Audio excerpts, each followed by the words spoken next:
Hello दोस्तों, स्वागत है आप लोग का। दोस्तों आज डेट है 27 जून। देखते हैं करंट अफेयर न्यूज़ में कौन कौन सी न्यूज़ इंपॉर्टेंट है हमारे एग्जाम पॉइंट ऑफ व्यू से। ठीक है, तो 26 और 27 का करंट अफेयर देखेंगे। उसके साथ साथ को जिनको बुक्स वगैरह मंगानी होगी ना, तो जिनको भी ऑनलाइन बुक्स मंगाना दोस्तों, डिस्क्रिप्शन लिंक में जाइए। हमें हिंदी प्लस इंग्लिश दोनों की ही बुक की हमने लिंक दे रखी है। ठीक है, तो जो भी किताब आपको हिंदी में मंगानी हिंदी में मंगा सकते हैं, इंग्लिश में मंगानी इंग्लिश में मंगा सकते हैं। अगर वीडियो पैक लेना है तो आप हमें इस नंबर पर डायरेक्टली कॉन्टैक्ट कर सकते हैं। ठीक है, और जिनको हमारा एनसीईआरटी का वीडियो पैक लेना है दोस्तों, 1799 में आप ज्वाइन कर सकते हो। सीसेट हमारा ज्वाइन कर सकते हो। उसको हमने अलग अलग इंडिविजुअली बाकी जो पैक है, जैसे पॉलिटी का हमारा पैक है, आप वो ज्वाइन कर सकते हो, जिसमें हमने लक्ष्मीकांत प्लस बियर एक्ट पढ़ाया हुआ है। हिस्ट्री ज्वाइन कर सकते हो, एसे है, सीसेट है, करंट क्रैश कोर्स। अब देखिए बेसिकली क्या है कि अभी जो आपका एग्जाम था, अब वो 4 अक्टूबर को हो गया है। ठीक है, और जैसा लग रहा है अभी 4 अक्टूबर को भी यूपीएससी का प्रीलिम्स का होना मुझे पॉसिबल थोड़ा सा कम लगता है। मैं इसलिए नहीं कहता बच्चों को बेसिकली कि आप पढ़ाई क्या करते हो, पढ़ाई से दूर हटने लगते हो। ये मान के चलिए कि जिस हाल जैसे अभी हालात हैं, अगर जब तक वैक्सीन या कुछ ऐसी चीज़ें नहीं होती हैं, तो आप देखिए अभी आप जस्ट जुलाई आ जाएगा, अगस्त आ जाएगा, सितंबर आ जाएगा। 3 महीने में हालात सुधरने के जैसा कुछ दिख नहीं रहा है। ठीक है, पहली चीज़ तो ये है। दूसरा ये है कि जब तक इसकी वैक्सीन नहीं आती है तब तक हालात मतलब इस साल तो सुधरने का नाम नहीं ले रही। तो मुझे जहाँ तक लगता है कि ये 4 अक्टूबर को तो उन्होंने फिक्स किया, बट पॉसिबिलिटी थोड़ी सी लेस है।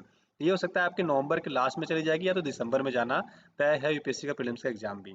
बट अभी मैं ये श्योरली नहीं कहूँगा, क्योंकि अभी हो सकता है यूपीएससी ले ले, बट प्रोबेबिलिटी ये है कि आप ऐसे कर सकते हो कि 70-30 का प्रोबेबिलिटी है।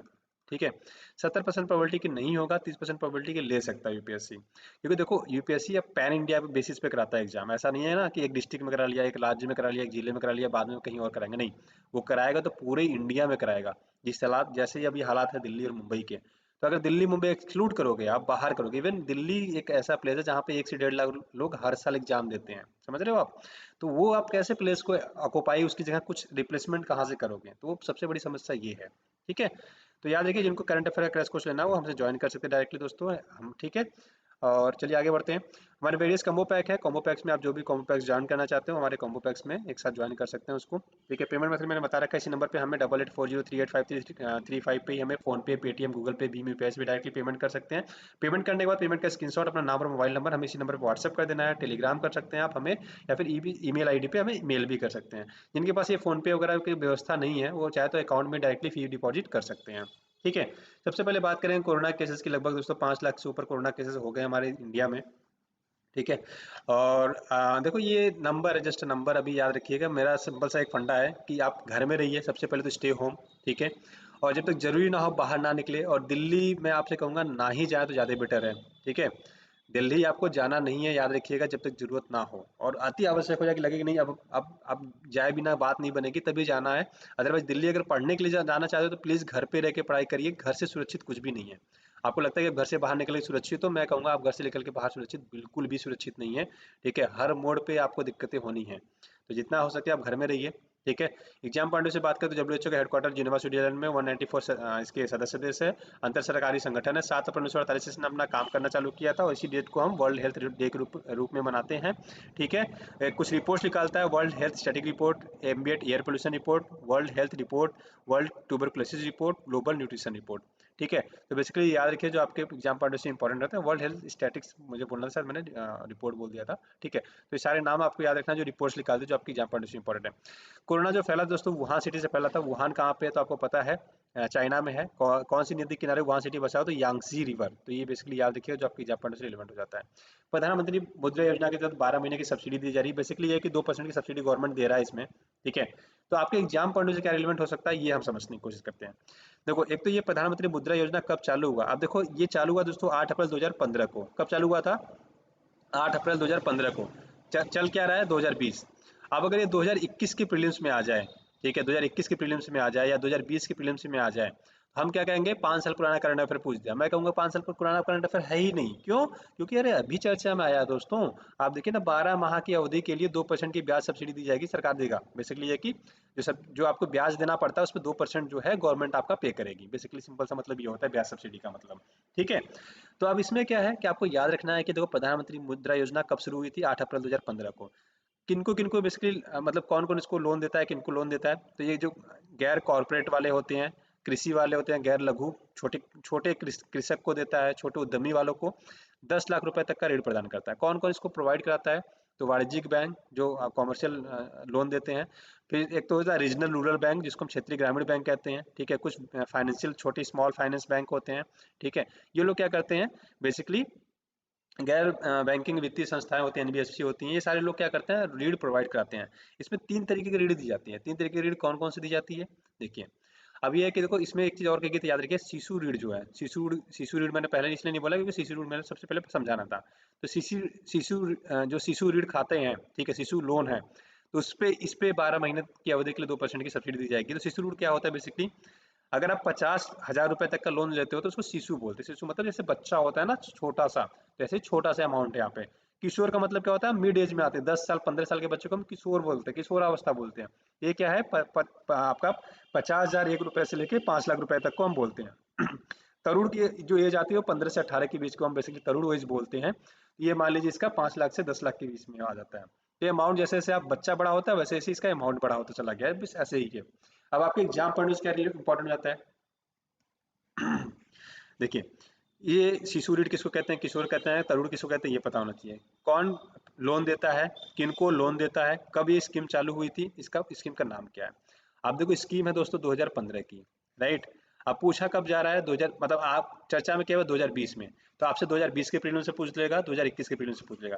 अब पूछ लेगा तो आपको होगा जी 5 साल पुराना करंट अफेयर है। देखो ये तरीका अपने दिमाग से निकालिए, जो चीजें अभी आ गई वो अभी की है, सीधी बात, नो बकवास, ठीक है। तो आपको याद रखना है कि ये आपके एग्जाम पॉइंट से रिलेवेंट है। समुद्र तल की मैपिंग बेसिकली दोस्तों एक जापान का निपॉन फाउंडेशन है, ठीक है।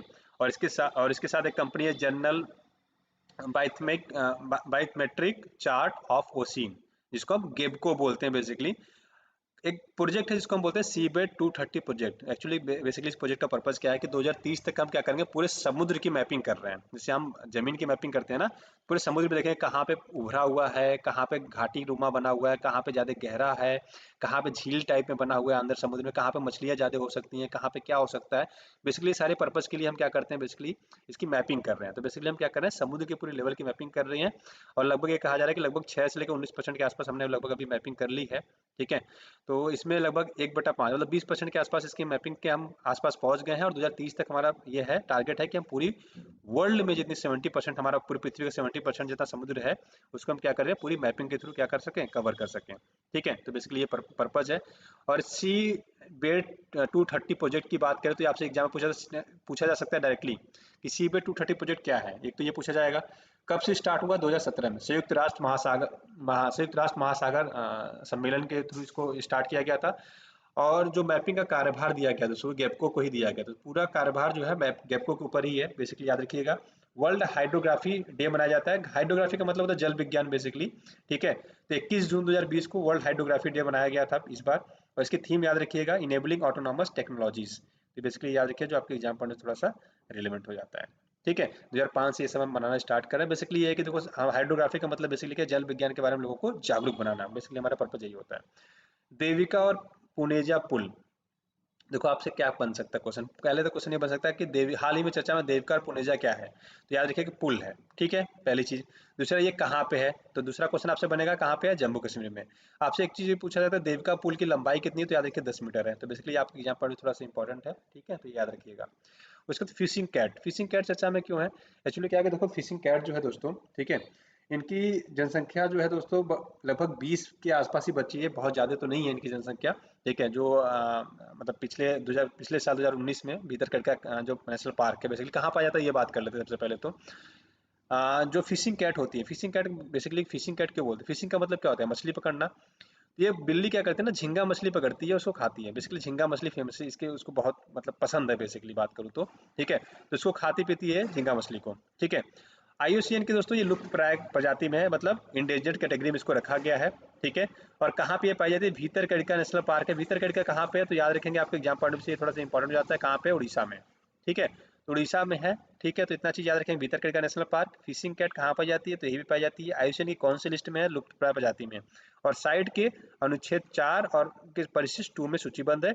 और जो हमारा वाइल्ड लाइफ प्रोटेक्शन एक्ट है 1972 का, उसमें जो है पहली अनुसूची में, पहली अनुसूची का मतलब बेसिकली होता है कि आप इसका ना शिकार कर सकते हो, ना इसको पाल सकते हो, ना इसका कुछ भी नहीं कर सकते। मतलब ये जंगल का प्राणी है तो इसको छोड़ के रखना पड़ेगा, इसको इसकी देखभाल आपको करनी पड़ेगी। अगर आप इसको छेड़छाड़ करते हो, इसको मारते हो, कुछ भी करते हो, तो फिर वही हो जाएगा। सलमान खान वाला केस याद है आपको, का ब्लैक हिरन को मारने वाला, सेम वही हो जाएगी हालत आपकी भी।